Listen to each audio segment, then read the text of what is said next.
Tu biblioteca virtual. Audiolibros. Hola, voy a continuar con la lectura. Me da mucha risa porque suena mucho mi sillón. Okay. Vamos a continuar con la lectura de Civil. Nos quedamos en el capítulo 20, ya vamos en la página 311. Tras la aparición de Mike y Sid, repentinamente el análisis comenzó a adentrarse en los terribles caminos del conflicto religioso. La serpiente había llegado al sofá. «Quiero que seas libre», le dijo la doctora Wilbur a Civil en septiembre de 1957. «No solo libre de tu madre y de tus sentimientos ambivalentes hacia tu padre, sino también de los conflictos religiosos que te distorsionan y dividen». Civil deseaba ser libre, pero le aterrorizaba que el análisis le arrancase su religión. El terror venía además muy intensificado por un darse cuenta de que la ayuda que siempre había esperado que le iba a llegar de Dios estaba ahora llegando de Freud. No estando dispuesta a aceptar esta conclusión, a pesar de que había llegado a ella por sí sola, se preguntaba si Freud y la Iglesia podrían tener la razón al mismo tiempo. A su vez, preguntarse aumentaba la sensación de sentirse simultáneamente frenética, ansiosa y atrapada. Deseando la libertad de las distorsiones religiosas que la acosaban y la dividían, y sin embargo, deseando también seguir aferrada a sus creencias fundamentalistas, se daba cuenta de que el problema consistía en conservar a Dios, al tiempo que abandonaba la parafernalia con que siempre lo había rodeado. Esto significaba liberarse de las ataduras ambientales de una niñez en la cual la religión era omnipresente. Armagedón era un tema de discusión en la mesa y el fin del mundo una realidad amenazadora. También había habido amenaza en la cháchara del abuelo Dorset acerca de las 7 plagas finales, la inevitable guerra con China, y cómo, tras la llegada al poder de los católicos, vendría el fin de la humanidad. Un fin que también había sido preparado, afirmaba su abuelo, por la pérfida y sacrílega teoría de la evolución que había formulado Darwin. Además, la cripta de la Catedral del Tormento Religioso de Civil estaba también ocupada por una variedad de figuras simbólicas del pasado, que ejercían en el presente su presión asfixiante. Una de estas era nada más y nada menos que Satán, la serpiente que había acechado durante la niñez de Civil, una presencia viva y muy real. Temiendo que entrase reptando por la noche, también temía que nada hiciese o pudiera hacer serviría para impedir que él se la llevase. Igualmente, en esa cripta de tormento había un ángel con una espada de fuego que, tras haber echado a Adán y Eva del jardín del Edén, porque eran malos, amenazaba con echarle a Civil de su casa porque también ella era mala. Por consiguiente, cuanto más llevaba el análisis a Civil hurgarse en la herencia religiosa de una súper estricta observación de su rígida fe, más acosada y dividida se notaba. Y, sin embargo, mientras interiormente se rebelaba, exteriormente se conformaba a la letra de la ortodoxia. La voz de aquella ortodoxia fue oída en la sala de consulta aquel día de septiembre. Civil estaba sentada en el sofá, junto a la doctora. La discusión pasaba de la necesidad de libertad en el presente a la falta de libertad impuesta por el pasado. Comprendía las razones de no fumar, no bailar, no ir a fiestas de cumpleaños el domingo, explicaba Civil, pero me rebelaba interiormente. Luego, al cabo de un tiempo, ya no me rebelé. Después lo hice de nuevo, y ahora estoy intentando no hacerlo. ¿Por qué?, preguntó desmayanadamente la doctora. ¿Estás intentando no hacerlo ahora? Civil quedó en silencio. De acuerdo, hurgó la doctora. Explícame qué sentido tiene no ir a una fiesta de cumpleaños un domingo. Porque dice en la Biblia que uno no debe de buscar su propio placer en el día del Señor. Se supone que uno tiene que pensar en Dios y no hacer cosas seculares. Había hablado sin titubear, pero luego añadió defensivamente: no quiero hablar de eso. ¿No dice la Biblia, le recordó la doctora, trabajarás 6 días y descansarás el 7º? ¿Acaso ir a una fiesta no forma parte del descanso del 7º día del que habla la Biblia? Uno puede ir a una fiesta cualquier otro día, replicó sin responder Civil, pero no el día del Señor, porque hay que guardarlo desde la salida del sol hasta que éste se pone. Eso es lo que Dios nos dijo. La doctora corrigió esto. Eso es lo que los profetas de la Biblia dicen que Dios nos dijo. No confundamos las cosas. Dios habla a través de ellos, replicó Sibyl con convicción. Quizá, comentó la doctora. La Biblia está escrita bajo la inspiración de Dios, afirmó Sibyl. No es algo que haya escrito una persona cualquiera. Los profetas eran seres humanos y no podemos estar absolutamente positiva y totalmente seguros de que entendieron con toda corrección las cosas. Dios, replicó Sibyl, no les hubiera permitido cometer errores. Oh, permite que la gente cometa errores. Había un tono de ironía en la voz de la doctora. Sí, aceptó Sibyl. Luego, su expresión facial se puso tensa al añadir, pero no en algo tan importante como su ley, la guía de las generaciones venideras. ¿No es parte de la adoración de Dios amar al prójimo?, preguntó la doctora. Es parte de ella, replicó autoritariamente Sibyl. No toda ella, dijo Dios. Amarás a tu prójimo como a ti mismo. ¿Y si un vecino celebra su cumpleaños en el día del Señor?, arguyó la doctora. ¿Debería privársele de la celebración de ese día? Sí, insistió Sibyl. Dios dijo que él debía hacerlo primero. ¿No estamos adorando a Dios cuando celebramos nuestro cumpleaños? No, espetó Sibyl. De acuerdo, persistió la doctora. ¿Vosotros celebráis la Navidad? ¿El cumpleaños de Cristo? ¿No? No en nuestra congregación. Está bien pensar y recordar que Él nació entre los hombres, pero uno debe tener en cuenta que no fue en ese día específico el 25 de diciembre. ¿No es adecuado honrar los días en que nacimos si es que somos hijos de Dios? Sibyl replicó severamente. Pero no hay que tener fiestas de cumpleaños e ir cantando y gritando y todas esas cosas en el día del Señor. Hay muchas cosas que uno tiene que abandonar si quiere seguir a Dios. No tiene por qué ser fácil. San Juan Bautista dijo, he luchado la lucha de los justos. Hubo un silencio momentáneo. Luego, con una sequedad calculada para apresurar las reprimidas dudas propias de Sibyl, tal como habían sido expresadas por las otras personalidades, la doctora Wilbur dijo, bueno, hay una cosa que realmente no comprendo de tu religión. La cosa por la que el hombre ha luchado durante todos los tiempos ha sido su libertad. Quizás sí, pero nadie quiere liberarse de Dios. La inquebrantable Sibyl tuvo la última palabra. Unos pocos días después, Peggy Lau y Peggy Lan mostraron un aire y un terror combinados cuando la doctora Wilbur comenzó a hablar acerca de la religión. Es un verdadero lío, dijo Peggy Lau, hablando tanto como Peggy Ann como por sí misma. Es fútil hablar de ello, gira y gira, paseando por la sala de la consulta. Peggy Lau se detuvo repentinamente. Se supone que la religión tiene que hacer algo más que estremecerla a una, se supone que tiene que ayudarle. Pero nunca me ha ayudado a mí, nunca ha ayudado a Peggy Ann o a cualquiera de nosotros. El fuego de la rebelión había sido iniciado y, sin embargo, la iglesia aún seguía en pie. No obstante, con un rápido y seco movimiento, y mientras Peggy Lau volvía a pasar por la sala, dio la primera señal de que el edificio sin salida estaba ya condenado. Me gustaría destruir la iglesia. Vanessa entró en la sala de consulta algunos días después de la diatriba de Peggy Lau. Aunque Vanessa no estaba aún dispuesta a derribar la iglesia, expresó desprecio tanto por las prohibiciones de la iglesia como por su congregación. No soy una devota, dijo Vanessa con un atractivo gesto en la cabeza. Pero, aunque lo fuese, la gente de la iglesia de Willow Corners me hubiera hecho apartarme.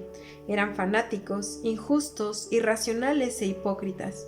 No sé cómo se atrevían a llamarse a sí mismos cristianos. Los labios de Vanessa se torcieron en una sonrisa satírica. Las cosas que una tenía que hacer para ser buena.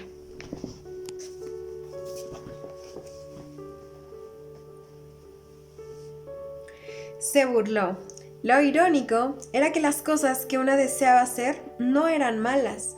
El domingo querían que una se lo pasara sin hacer nada. Y naturalmente, mi querido Watson, eso era una pérdida de tiempo. Dejó de hablar y clavó su mirada en la doctora. Y doctora, debo de confesar que no comprendo el significado del amor de Dios. Madre estaba siempre tratando de decirme que Dios era amor, y yo no podría comprender que eso era del amor. pero sí sabía que no quería que Dios fuera como mi madre. Ya veo, comentó la doctora. Madre decía que me amaba, pero si eso era amor, entonces no querías amor. Y se supone que tengo que amar a Dios. Y tenías miedo. Porque, explicó Vanessa, no sabía lo que Dios y su amor iban a hacerme. Sí, acordó la doctora. Así que tenías miedo. Antes de que Vanessa saliese de la habitación, Marcy entró en escena y añadió algunas variaciones al tema.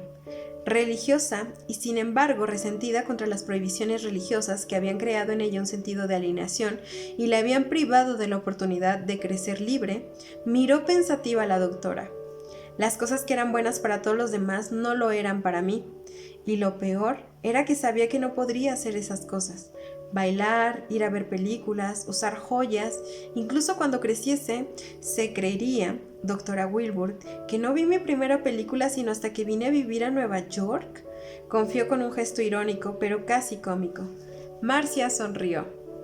Mirando hacia atrás, dijo, me doy cuenta de lo atrapada que estaba por todas aquellas charlas acerca del fin del mundo. Era algo que una debía esperar, pues habría una vida mejor después de ello. Tenía que creer en eso, pero en mi interior deseaba que no fuera así porque había muchas cosas que quería hacer, y era como si el fin fuera a llegar antes de que tuviera una oportunidad, pero me parecía mal el pensar de esa forma. Y tenía unos sentimientos ambiguos, el mismo tiempo de sentimientos que tengo ahora. Cuando me doy cuenta, el mismo tipo de sentimientos que tengo ahora, cuando me doy cuenta de que las cosas pueden ser diferentes. Mike y Sid, que también intervinieron en la época analítica del debate religioso, afirmaron su creencia en Dios, pero despreciaban los rituales e histrionismo religiosos. No eran religiosos, pero estaban preocupados por la religión. Lo que resentían especialmente era la cháchara del abuelo acerca del Armagedón y la evolución de ellos. Especialmente Mike estaba más interesado en enfrentarse con su abuelo y en defender a Sybil, así como a sí mismos contra él, que en la verdad o falsedad de lo que decía. Ruthie, que era solo un bebé y al que la doctora Wilbur solo había encontrado en conexión con la escena primigenia, habló de su rebelión en la piscina de arena de la iglesia. Nuestras manos estaban en la arena, dijo Ruthie. La arena tenía un tacto suave. La dejamos correr entre nuestros dedos. Nos gustaba la arena. Clavamos cosas en la arena. Luego, fuimos lo bastante grandes como para oír acerca de este ángel del que no nos fiábamos. Nos levantamos el domingo por la mañana y jugábamos. Creíamos que se habían olvidado, pero entonces se acordaban. Decíamos, no quiero ir, no quiero ir. Papi miraba. Mamá decía que teníamos que ser más personas. Si papi llevaba una camisa blanca y mamá estaba preparando fritillas, entonces sabíamos que iríamos a la arena. Así que cuando veíamos la camisa blanca y las fritillas, enfermábamos, teníamos que ir a la cama y papi y mami iban a la iglesia, así nosotros. De todas las personalidades de Sybil, era Mary la mujercita de su casa, aquella para quien la religión representaba más. Mary, que había rechazado las doctrinas, los rituales, el florido simbolismo de la fe, había asumido la religiosidad sin pretensiones de la abuela Dorset. Ruego a Dios, le dijo Mary a la doctora, pero no voy a la iglesia. Trato de ser honesta, veraz y paciente y llevar la vida de una buena cristiana. Creo en el vive y deja vivir. Eso me reconforta. Y no obstante, a medida que progresaban las discusiones sobre la religión, la doctora Wilbur podía ver que Mary estaba perdiendo su serenidad. Mientras Sybil estaba preocupada de si el análisis le privaba de su religión, a Mary le preocupaba que el análisis hiciera que su religión pareciese inconsciente. Y, con el tiempo, la sensación de acoso que la religión daba a todas las personalidades, pero muy especialmente a las Peggy's, alcanzó y anegó a Mary sintiéndose deprimida y avasallada. Mary le dijo a la doctora Wilbur, «Estoy atrapada ahí dentro, en el interior de esas paredes. Peggy Lau me ha dado una imagen de la iglesia y no hay salida. Estoy atrapada en ese edificio sin puertas. Parece tener forma de domo y estar construido con bloques de nieve apretada. A medida que proseguía el análisis, los conflictos religiosos salieron más y más a la superficie. Sería fácil, pero no verídico, decir que mientras Sybil, la personalidad primaria, representante de la mente consciente, se conformaba, los otros cuyo dominio eran el inconsciente se rebelaban. La verdad era que, aunque la conformidad más señalada se daba en Sybil y la rebelión de las Peggy's, tanto la conformidad como la rebelión venían expresadas de una diversidad de formas en todas las personalidades, muchas de las cuales estaban más divididas dentro de la autonomía de sus identidades individuales. Todas las personalidades tenían convicciones y actitudes religiosas independientes. Todas, exceptuando las Peggy's, creían en Dios. Todas se sentían atrapadas por la Iglesia, bajo la presión de la confrontación con la religión en el análisis. Mary deseaba morir, y las Peggy's deseaban escapar. Marcia y Vanessa lograron acabar con algunas de las viejas restricciones y empezaron, de acuerdo con las indicaciones de la doctora Wilbur, a separar a Dios de la Iglesia, la congregación y las prohibiciones eclesiásticas, sintiéndose más libre. Vanessa compró un par de pendientes rojos para hacer juego con su cabello y Marcia fue al cine los días de fiesta.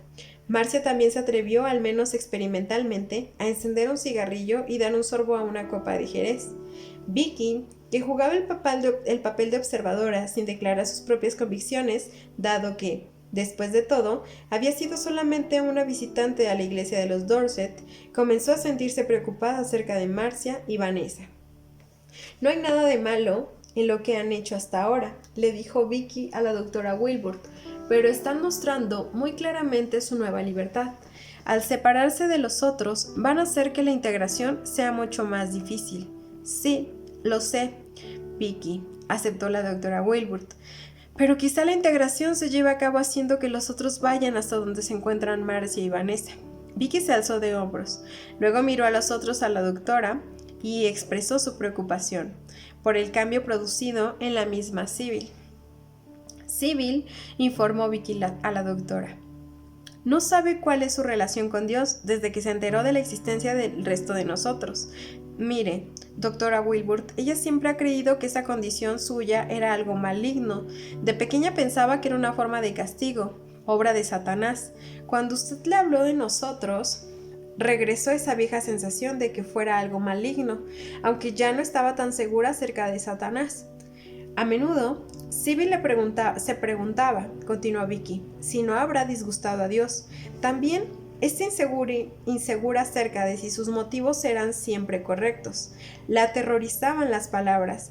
Todas estas charlas de aquí, hacer que las cosas sean mejores y luego tener que enfrentarse con todo el mundo. Vicky apoyó pensativa la cabeza en su mano. Sybil teme que, si mejora, algo terrible sucederá. Es como si la serpiente fuera a atraparla de nuevo, a pesar de que la serpiente está perdiendo su nombre. Hacia Navidades, Sybil comenzó a sentirse perturbada por los cursos sobre zoología y la teoría de la evolución que estaba siguiendo en Columbia. Juntas, la doctora Wilbur y Sybil leían párrafos del origen de las especies y el origen del hombre. A Sybil le resultaba difícil aceptar que la estructura corporal del hombre mostrara trazas de su descendencia de una forma inferior. «Somos hijos de Dios», insistía defensivamente Sybil. «Después de todo, la evolución es solo una hipótesis». El tema de la evolución llevó a Mike a decir: «Miren, el abuelo estaba equivocado», y a Mary señalar: «No importa de dónde venimos, sino lo que hacemos con nuestras vidas». Peggy Lau estalló: «Los animales tienen la libertad que jamás hemos tenido nosotros en nuestra congregación». Y Vanessa, ahora escéptica, bromeó: «Qué alivio no tener que ser una criatura de Dios». El análisis pasó de la religión de Willow Corners a la religión en Omaha, donde la serpiente de la niñez se hizo menos amenazadora. La congregación de Omaha estaba mejor educada, era menos rígida y más humanista que la de Willow Corners. El pastor Weaver, un sacerdote que también era predicador, consideraba a Sybil como artista y se dio cuenta del impacto subyugador que una interpretación demasiado literal de la fe había tenido en ella como la hija única y aislada de una familia que no había experimentado la influencia mediadora de la gente joven. El pastor Weaver arrancó a Sybil del aislamiento poniéndola a la luz de los focos, y 4 grandes bestias salieron del mar, diferente una de las otras. La voz del pastor Weaver, resonante y poderosa, atronaba en la iglesia de Omaha durante el servicio especial de la noche del domingo. La primera era como un león y tenía alas de águila. Las 500 personas de su auditorio apartaron la vista del predicador para dirigirla a un andamio situado a unos 3 metros por encima de él, a un caballete cubierto con papel de dibujar y tan ancho como el interior de la iglesia. Siguiendo el haz de los focos que iluminaban el andamio, el auditorio fijó la vista en la insignificante figura de una mujer ataviada con un vestido de gasa azul claro, con un pequeño delantal blanco. Sibyl delicada, aterea, bajo las luces que la envolvían, angélica, como la describió un observador, daba vida con rápidos trazos al león con alas de águila sobre el papel del dibujo. El auditorio quedaba boquiabierto transfigurado, mientras el evangelista hablaba de la segunda bestia como un oso, con 3 costillas entre los dientes y de una tercera bestia tras esta, semejante a un leopardo pero con 4 cabezas y en cuya espalda había 4 alas de gallina. También esas bestias aparecieron en rápida sucesión sobre el papel. Retratando el mensaje de las escrituras, trasladando a imágenes las palabras del predicador, Sibyl dibujó la 4ª bestia, terrible, espantosa, sobremanera fuerte, con grandes dientes de hierro y 10 cuernos. Al estar yo contemplando los cuernos, vi que salía de entre ellos otro cuerno pequeño, y le fueron arrancados 3 de los primeros. Retumbaba la voz del predicador, y este otro tenía ojos como de hombre y una boca que hablaba con gran arrogancia. En el papel, tremendamente reales, aparecían los ojos que miraban el cautivo auditorio y la boca que, aunque muda, hablaba. Daniel, toma la posición, dijo el predicador a su auditorio, de que comenzamos perfectamente, que el hombre fue creado perfecto y que luego vino la degeneración. En lugar de provenir del So, vamos hacia el So. Nos estamos convirtiendo en animales. Las figuras, ya no representativas, se habían convertido en abstractas, la plasmación instantánea del mensaje del predicador. El hombre se ha hecho tan pecador, advirtió la voz de que Dios tuvo que crear un animal especial para describir esta generación que vive en el pecado. Sobre el papel, a casi 3 metros por encima del predicador y creada por los relampagueantes trazos de una tiza negra, se hallaba una abstracción de la furia divina que había sido evocada. Durante 3 domingos sucesivos, Sibyl se alzó, una pequeña figura con un poderoso trazo sobre el andamio. El auditorio estaba extrañado. Los padres de Sibyl se mostraban muy claramente orgullosos de su hija. El pastor Weaver mostraba su júbilo porque Sibyl Dorset pudiera expresar su filosofía en imágenes. Sin embargo, la misma Sibyl miraba los dibujos al terminar cada una de las 3 funciones dominicales nocturnas y se preguntaba cómo había sucedido que en el papel hubiera mucho más de lo que ella había dibujado. Capítulo 21. El vino de la ira. La verdadera importancia del gran espectáculo de la iglesia en Omaha, no captada en aquella ocasión pero revelada en el análisis, era que Sibyl no había estado sola en el andamio. Las bestias que salían del mar para ir al papel habían sido colocadas en más por las otras personalidades que por la Sibyl misma. La mayor parte del dibujo había sido hecho por Mike y Sid, y aún más significativo era el hecho de que entre las personalidades de aquel andamio había 5 con las que la doctora Wilbur aún no se había encontrado: Marjorie, Helen, Sibyl Ann, Clara y Nancy Lawn Ann. Marjorie era una pequeña y cimbrante morena de piel clara y nariz respingona. Helen tenía cabello castaño claro, ojos marrones, nariz recta y labios delgados. Sibyl Ann era una muchacha pálida y enjuta, con cabello rubio ceniza, ojos grises, rostro ovalado y nariz recta. De las 3, Marjorie era la única de temperamento sereno. Helen era intensamente temerosa. Sibyl Ann inquieta hasta el punto de la neurastenia. Marjorie era vivaz y tenía la risa fácil. Disfrutaba de muchas cosas: fiestas y el teatro, ferias y los viajes, y muy especialmente de los juegos de competición intelectual de los que Sibyl casi invariablemente se retiraba. Marjorie no tenía duda alguna en el momento de expresar su impaciencia o fastidio, pero jamás se mostraba airada. Y, lo que era muy notable, Marjorie Dorset no se mostraba deprimida en el presente ni daba evidencia alguna de haber estado deprimida en el pasado. Gracias a una inmunidad especial, había escapado indemne de los sufrimientos de Willow Corners. A Marjorie le gustaba hacer chismes en tono ligero y era bastante bromista. Por ejemplo, cuando en una ocasión le preguntaron si conocía alguna de las otras personalidades, alzó las cejas, hizo rodar los ojos de sus órbitas y exclamó: «Jamás contestaré eso». Un momento más tarde sonrió y dijo: «Pero quizá la respuesta sea sí», y añadió crípticamente: «Me gusta ayudar a otras personas». Marjorie informó: «Ríen o lloran, y a menudo los oigo murmurar cerca de mí, con las cabezas en coro. Hacen bastante ruido y siempre ha sido así, siempre desde que yo llegué». Marjorie Dorset jamás pronunciaba el nombre de Sybil. Cuando se refería a la persona que usaba este nombre, Marjorie utilizaba el «usted ya sabe de quién hablo». La doctora Wilbur no podía comprender por qué Marjorie, que no pintaba y a la que no le interesaba ni el arte ni la religión, había acompañado a Sybil en aquel andamio de la iglesia de Omaha.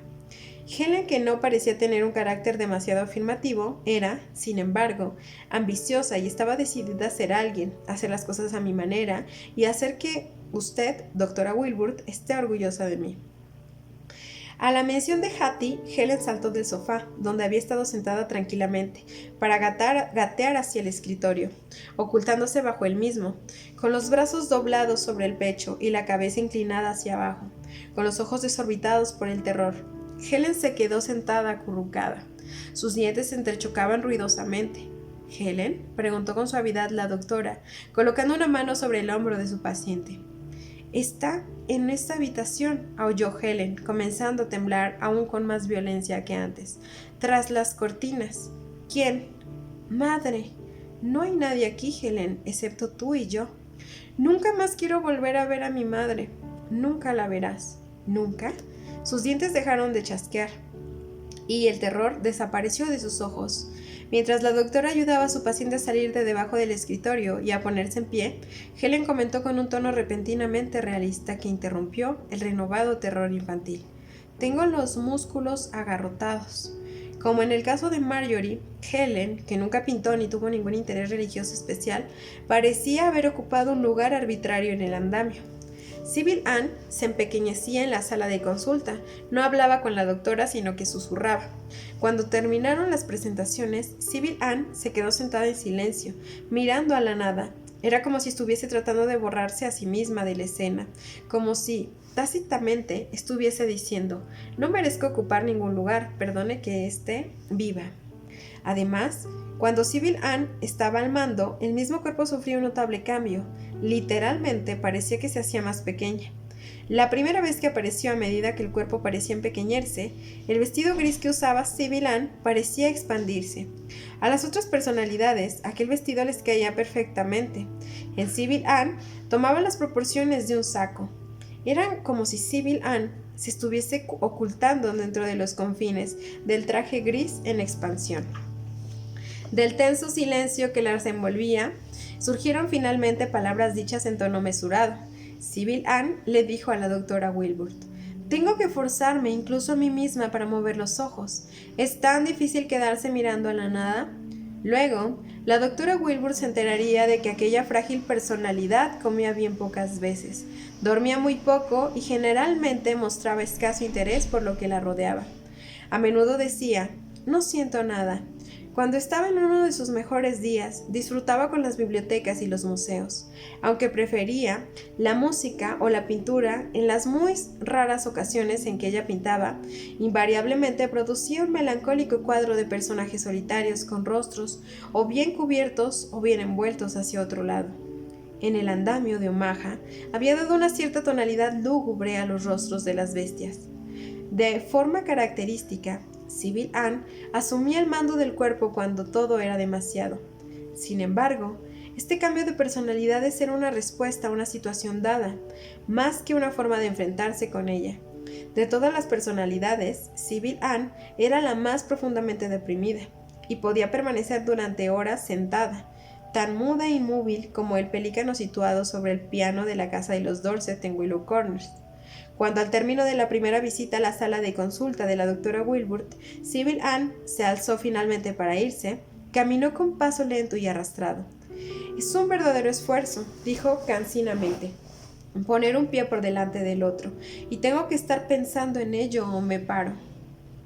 Fijándose en la gran laxitud y debilidad de Sybil Ann, la doctora Wilbur diagnosticó que sufría neurastenia, un tipo de neurosis resultante de conflictos emocionales que habitualmente están caracterizados por la fatiga, la represión, la preocupación y a menudo dolores locales sin aparente causa objetiva.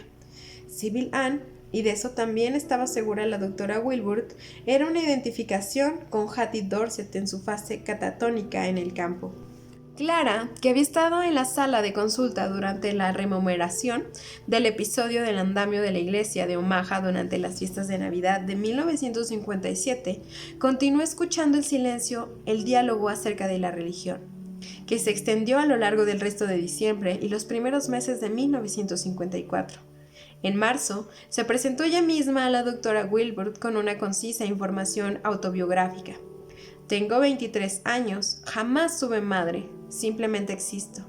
Luego, pasó a explicar su papel religioso en el conglomerado de personalidades Dorset. «Sé más de religión que todos los otros», dijo Clara Dorset. «Estaba en la piscina de arena con Ruthie, en las clases parroquiales con Sybil y los otros. La religión es tan importante para mí como lo es para Mary, y a veces pienso que aún lo es más. Creo en Dios sin reservas, en la Biblia como en la revelación de su verdad, y en Satanás, que es su antítesis».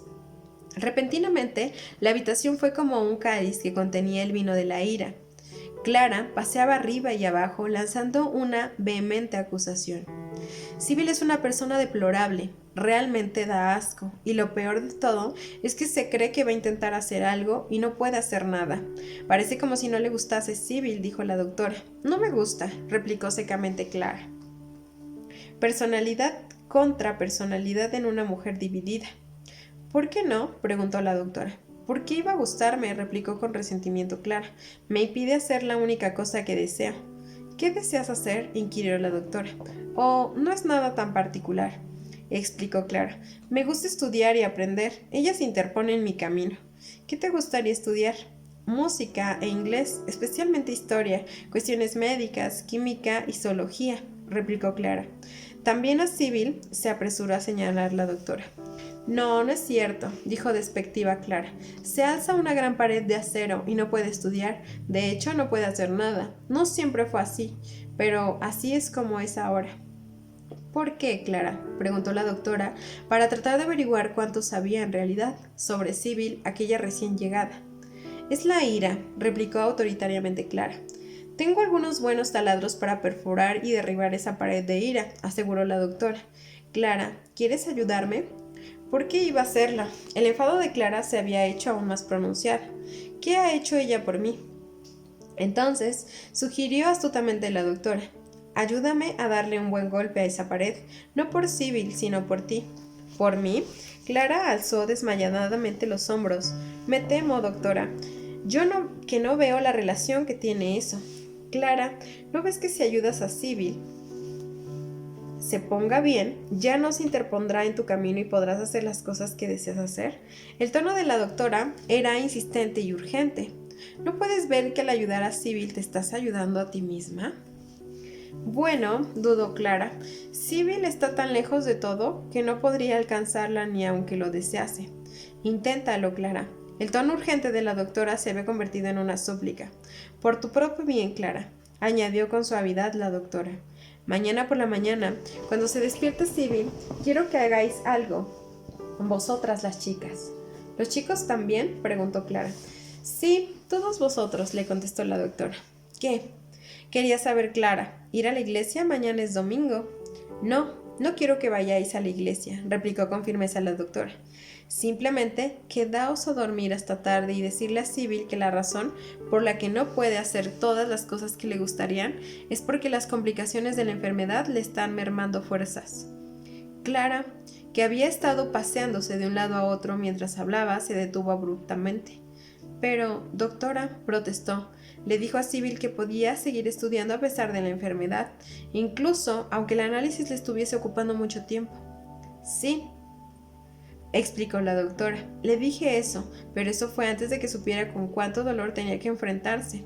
En aquel tiempo pensaba que el trauma básico era la pena de la muerte de su abuela, y que también por eso Sybil se había disociado en otras personalidades. También creí que aquella pena fue mantenida incólume porque Sybil, que había estado ausente durante 2 años, jamás había tenido la oportunidad de quitársela de encima. Entonces no sabía cuánto dolor había sufrido, o lo complicadas que eran las raíces del caso de Sybil. ¿Sabe?, replicó confidencialmente Clara. Sybil está muy preocupada porque ha perdido varios años de acontecimientos y teme que usted lo averigüe. Eso es ridículo, afirmó la doctora. Sybil sabe que conozco lo de esos años perdidos. No deja de volver a vivir el pasado, le informó Clara. Piensa continuamente que su madre va a hacerle daño. Clara hizo una pausa. Luego añadió: me alegra no haber tenido jamás una madre. La doctora permitió que el comentario pasase desapercibido al añadir: vamos a liberar a Sybil del pasado. Sí, quiere ser libre, dijo Clara. Quiere olvidarlo todo y no enfrentarse con nada. Tendrá que enfrentarse con todo antes de poder ser libre, repuso la doctora. Pero puede hacerlo. Tiene mucho aguante y aún más valor. Todos vosotros lo tenéis. ¿Valor?, preguntó Clara con un tonillo sarcástico. No puede hacer nada, no puede enfrentarse con nada. ¿Y a eso le llama valor? Tiene una gran habilidad y está dotada en muchos aspectos, afirmó convencida la doctora. Cuando derribemos esa pared de ira, quedará libre para autorrealizarse. Clara agitó con gravedad la cabeza. Nunca encontrará un taladro que pueda hacer eso, dijo. Mi taladro, mantuvo la doctora, lo logrará con una condición. ¿Condición? Clara parecía asombrada. Podemos derribar esa pared, Clara, replicó con firmeza la doctora, si tú y yo trabajáis conmigo. Si tú y los otros trabajáis conmigo. Clara parecía aún más perpleja. Mañana, continuó la doctora, cuando le habléis a Sybil del análisis, habladle también de las otras cosas que conocéis. ¿Cosas? ¿Qué cosas?, preguntó incierta Clara. Lo que habéis aprendido, lo que sentís, lo que recordáis, le animó la doctora. Recuerdo muchas cosas acerca de la iglesia, dijo Clara con reminiscencia. Los incidentes de la congregación de Willow Corners los tengo muy claros. Cuéntaselos a Sybil. ¿De qué sirve eso? Clara se alzó de hombros. Sybil no es un buen auditorio, por esa gran pared, ya sabe. Vamos a demoler esa pared, afirmó la doctora. Todos nosotros trabajando juntos. La doctora miró fijamente a Clara. Entonces, Sybil podrá hacer las cosas que quieres que haga. No volverá a interferir con tus estudios. Bueno, pues no quiero ayudarla, afirmó Clara sin ninguna clase de compromiso. ¿Por qué iba a hacerlo? Entonces, ¿por qué no te reúnes con nosotros?, perseveró la doctora Wilbur. Todos podéis hacer cosas que os gustan, los podéis hacer juntos. Clara se puso de pie y comenzó a pasear de nuevo. Luego, con una sonrisa amarga, se volvió hacia la doctora. Nunca he visto un grupo de individualistas como este, dijo Clara. Todos quieren que se hagan las cosas a su manera. Inténtalo, renovó su súplica. La doctora, intentando, Clara se echó a reír. Tendría que oírnos discutir. Ya puedo notarlo, las Peggys están hirviendo. Clara, escucha. La doctora estaba ahora de pie junto a la paciente. Lo que te estoy pidiendo es por tu propio bien, por el bien de todos vosotros. Ya se lo he mencionado a algunos de los otros. Debéis trabajar todos juntos. Todos debéis intentar llegar a Sybil. Clara, es la única forma en que vais a poder persuadir a Sybil de que haga las cosas que no interfieren con vuestra propia autorrealización. ¿No comprendes todo lo que está en juego? ¿Por qué no tratas de verlo? La habitación reverberó con la amenaza cuando Clara replicó: Sybil no tiene que vivir. Al día siguiente, de pie en la sala de la consulta de la doctora Wilbur, se hallaba Nancy Lau Ann Baldwin. Los sonidos del tráfico que surgían de la calle de abajo y que llegaban hasta la habitación eran para Nancy los terroríficos sonidos de la explosión, pues vivía al mismo borde del terror.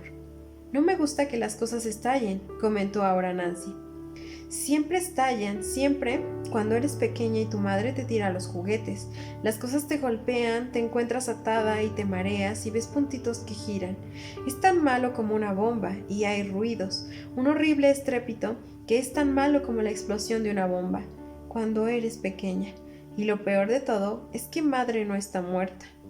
Tu madre está encerrada en la ciudad de Kansas. Ahora no hay explosiones que te haga daño. Las palabras de seguridad de la doctora eran un encantamiento.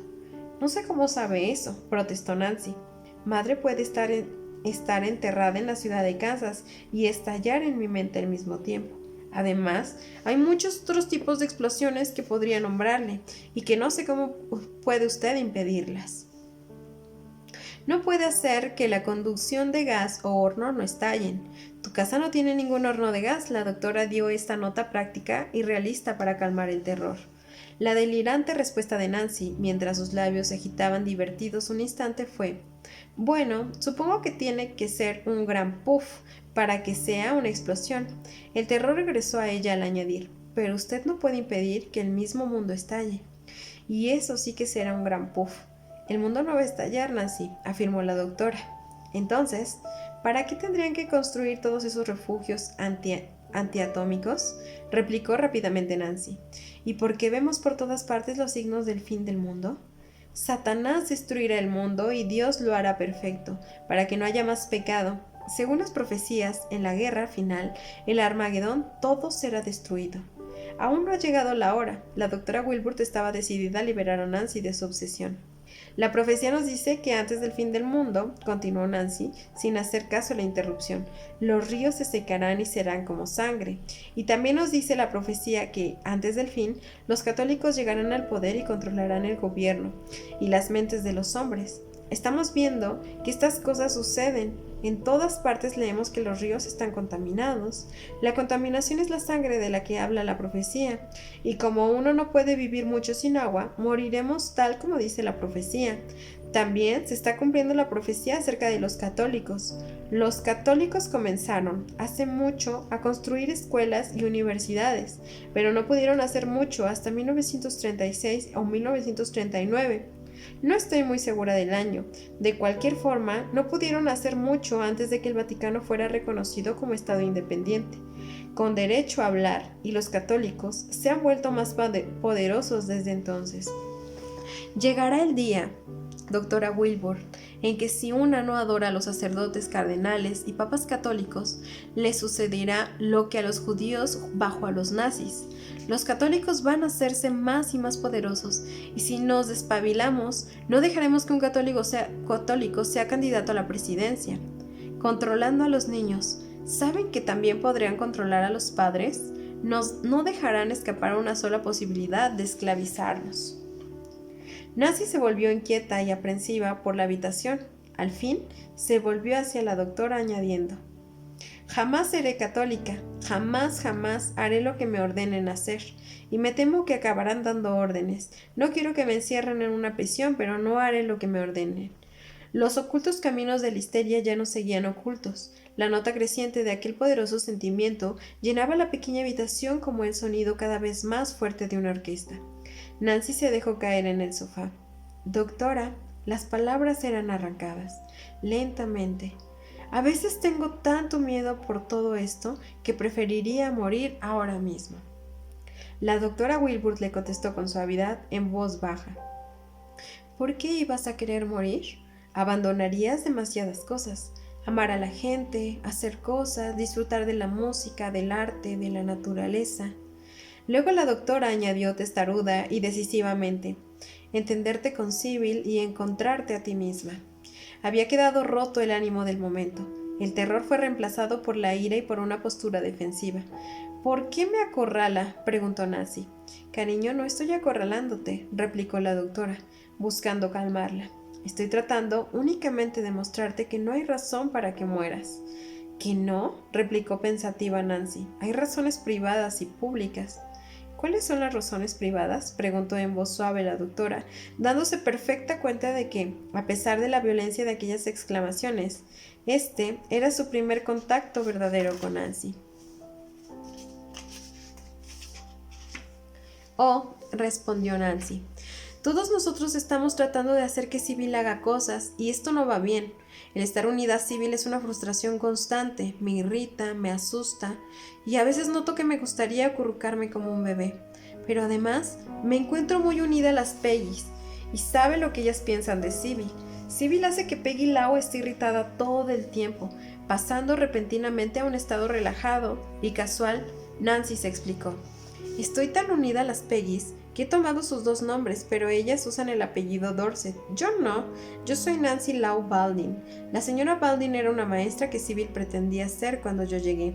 ¿Qué otras cosas privadas te preocupan, Nancy?, quería saber la doctora. ¿Qué te gustaría hacer que ahora no puedes? Caminar sobre dos piernas que no sean débiles, fue la sorprendente respuesta. Quiero ir a sitios y hacer cosas, ¿sabe? Una no puede hacerlo con Sybil. Podemos arreglar las cosas para que sí puedas, prometió la doctora. Me temo que eso no va a ser posible, replicó secamente Nancy. Pero ahora, aún estoy más preocupada por las cuestiones públicas. El terror había vuelto a sus ojos. Los católicos, advirtió, entrarán reptando cuando menos nos lo esperemos. Nos atraparán. A mí no me atraparán porque no les temo y no creo en eso que cuentas. Yo pienso... No queda mucho tiempo, interrumpió histéricamente Nancy. Luego, ya más tranquila, repitió, me gustaría morir, pero Dios no me deja. Mire, tendría que matarme y el suicidio es una cosa tan mala como seguir las órdenes de los católicos. De cualquier modo, equivaldría a entregar mi alma al diablo. Vamos, Nancy. La doctora trató de hacerle cambiar de estado de ánimo, dando otro punto de vista. Pero Nancy la cortó en seco. Y no quiero que el diablo venza. Nancy, le dijo la doctora cambiando totalmente de tema, si tú, Clara y alguno de los otros, especialmente Marcia, os unieras a Sybil, Clara tiene los mismos problemas con la religión que yo, le interrumpió de nuevo Nancy. Le preocupa lo mismo que a mí. Estoy segura de que cuando hablo con usted ayer, le debió decir las mismas cosas que... Esta vez fue la doctora la que interrumpió. Si tú y Clara ayudáis a Sybil a ser fuerte y a hacer las cosas que desea hacer, indicó con fuerza, entonces será una persona más que podrá ayudar a mantener la democracia que tú temes que los católicos vayan a arrebatarnos. Absorta en sus propios pensamientos, Nancy le contestó por otro camino. Una tiene que estar siempre dispuesta para el día en que los católicos destruyan nuestra democracia. Hay que estar vigilante. Nancy insistió, la doctora con firme y fuerte voz. Dios nos ha dado nuestro cerebro para que lo usemos. Claro, de nuevo, Nancy había interrumpido las palabras de la doctora y nos dio las profecías para que supiéramos cómo usar nuestro cerebro para prepararnos para la lucha contra la toma del poder de los católicos. Oye, Nancy, comentó la doctora, eso es lo que hizo. Insistió con vehemencia Nancy. Dios nos dio nuestro cerebro para que lo usásemos, explicó la doctora Wilbur, y tú no deberías malgastarlo en una preocupación sin fundamento alguno. Nancy protestó, pero él dijo que nos apartásemos de los poderes de las tinieblas y fuésemos hacia los poderes de la luz, y eso significa que hemos de seguirle. En este país hemos tenido siempre libertad de religión y libertad de culto, recordó a Nancy la doctora. No ha servido de nada, replicó Nancy. Dado que nuestro gobierno es un gobierno del pueblo, continuó la doctora. Tú y yo formamos parte del gobierno tanto como cualquier otro y... Sé de todas formas, le interrumpió con sequedad Nancy. Y esto significa, afirmó la doctora, que si tenéis tanto miedo de perder nuestra democracia, tú y Clara deberéis unirnos a Sybil para que Sybil pueda hacer todas las cosas que es capaz de hacer para ayudar a que otra gente sea parte de los poderes de las tinieblas. Excúseme, doctora Wilbur, interrumpió una voz que no era la de Nancy. Creo que debería decir algo. ¿Sí? ¿Vicky? La doctora conocía muy bien aquella voz. Bueno, excúseme que intervenga, pero ya sabe que no digo nada nunca, excepto cuando es absolutamente necesario. Pero creo que está cometiendo un error al decirle eso a Nancy. Mire, Sybil tiene los mismos miedos y temores que Nancy y Clara. De hecho, Marcia misma, aunque cree que está apartándose de la religión, tiene esos mismos temores. ¿Sí? Y yo he estado tratando de ayudar a Nancy, Clara, Marcia y Sybil. Ha sido mejor. Usted me dijo en una ocasión, Vicky, ¿por qué no ayudas a Sybil? Y he estado haciéndolo. Pero si Nancy y Clara se unen ahora a Sybil con ese gran temor que tienen, lo añadirán al temor que ya tiene Sybil y creo que sería demasiado miedo para una sola persona. Esta es una de las razones por las que he dejado de animar a Nancy y Clara a que mostrasen más unidas con Sybil. ¿Para qué tratarlas cerca si no nos van a dar más fuerza? Todo lo que tienen es malo, no solo las tremendas preocupaciones acerca de la religión, sino también ideas depresivas y suicidas, mucho más de lo que nunca le contarán y mucho más de lo que han dicho aquí. No quiero que le aporten esas cosas a Sybil, porque no estoy segura de ser lo bastante fuerte como para luchar contra todo eso. No diré nada más, simplemente no creo que sea muy sensato hacer que Nancy y Clara se acerquen a Sybil en este momento. Sería un error, Vicky, informó la doctora Wilbur a su coanalizante, si no fuéramos a hacer nada para que desapareciesen las preocupaciones de Nancy y Clara. De acuerdo, pero tengo intención de hacer algo al respecto. Ahora, si Nancy quiere seguir hablando un rato conmigo, creo que podremos aclarar algunas cosas.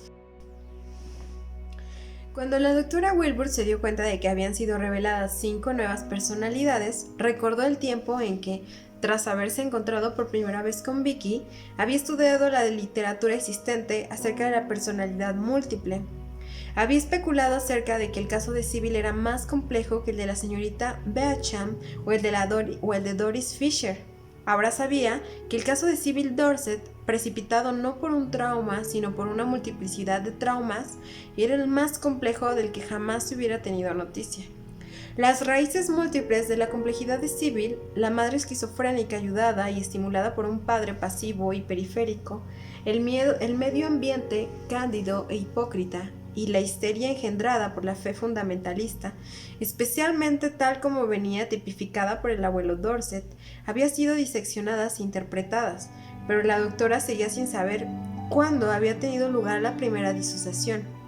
Aunque sabía que no todas las personalidades habían surgido durante esta primera disociación y que, hasta ahora, todas las que habían presentado existían ya cuando Sybil tenía 12 años de edad, por otra parte, la doctora no podía determinar si, conociendo ya 14 personalidades alternantes, quedarían aún otras por aparecer. Aun cuando la evidencia de enfermedades mentales en ambas partes de la familia sugería un posible factor genético, la doctora Wilbur estaba segura de que la enfermedad había sido inducida por el medio ambiente. La doctora Wilbur sabía que el análisis debía continuar desenterrando incidentes específicos de abusos ambientales con el fin de aliviar la enfermedad. Ahora, la doctora estaba convencida de que las personalidades no eran partes conflictivas de una persona total, luchando por conseguir su identidad, sino más bien defensas contra un medio ambiente intolerable que había producido los traumas infantiles. La mente y el cuerpo de Sybil eran poseídos por esos otros, que no eran espíritus invasores ni fantasmas del exterior, sino partes proliferantes de la niña original. Cada personalidad era más joven que Sybil, y sus edades variaban de acuerdo con el momento en que se habían producido el trauma particular contra el que cada una de ellas había surgido a enfrentarse. Con la relación de las 5 nuevas personalidades, la estrategia del tratamiento seguía siendo la de antes: desenterrar y analizar los traumas, haciendo así necesaria la defensa contra cada uno de ellos en particular y, por ende, la personalidad que se dedicaba a esta defensa.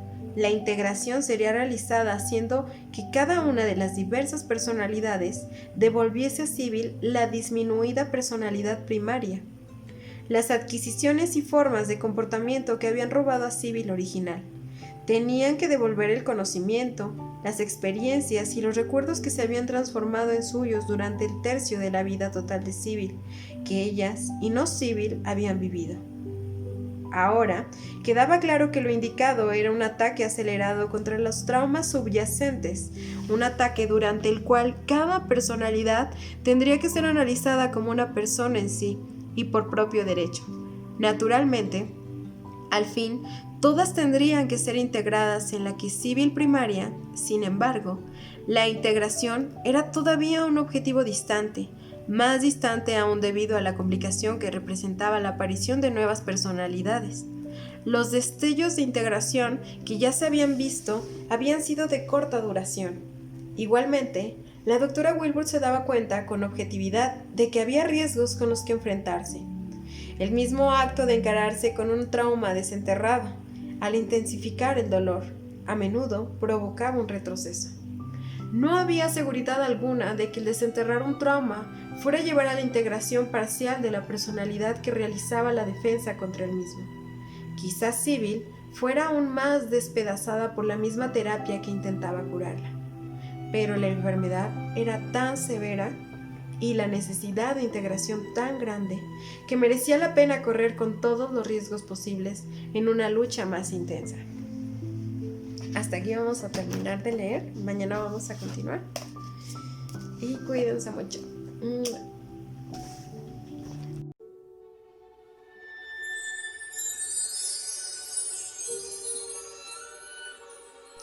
Tu biblioteca virtual.